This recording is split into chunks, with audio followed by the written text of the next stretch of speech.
All right, this will be the last of this short series of videos I'm doing on words.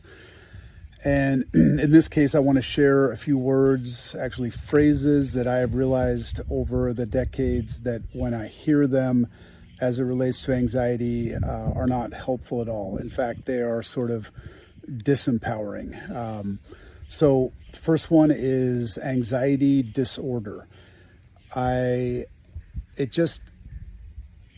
don't know, it sounds kind of strange, but it makes me feel like there's something wrong with me when I hear this. And I guess some might say that, yeah, if you have anxiety, that's not ideal. There's something wrong with you.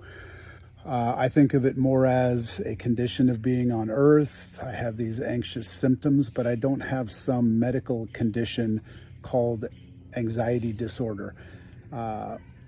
What I do like about the word disorder as it relates to anxiety is that it's a very positive word from the standpoint that, if I have things that are in disorder, I can simply put them into order and things will get better. And that is absolutely true in my experience with anxiety, is that if we can, whether it's things in life,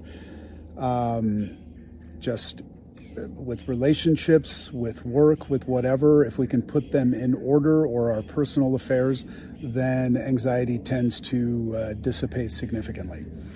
So there's that. There's anxiety disorder. I also wanted to bring up mental illness. Sort of the same, from the same vantage point, as I don't like anxiety disorder because it makes me sound like I'm mentally ill. The phrase mental illness is very obvious that is what that phrase says. And for me, that is not helpful to think of myself in that manner at all. So I don't. The third phrase I wanted to bring up is suffering from.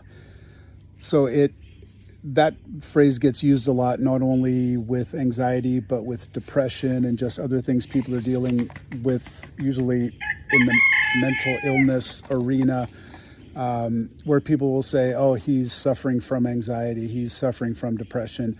And I'm not saying that people shouldn't use these phrases or that they should be affected by them. I'm just saying I don't like them, and I am affected by them.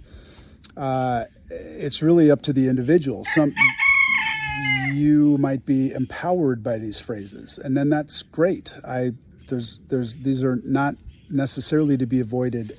They should, in my opinion, just be looked at if you are dealing with anxiety or depression, and just be intentional about their use. That I do think makes sense for people, is just, if you're going to adopt a phrase, if you're going to accept a phrase or words to describe yourself, then at least do so intentionally. All right? Thank you.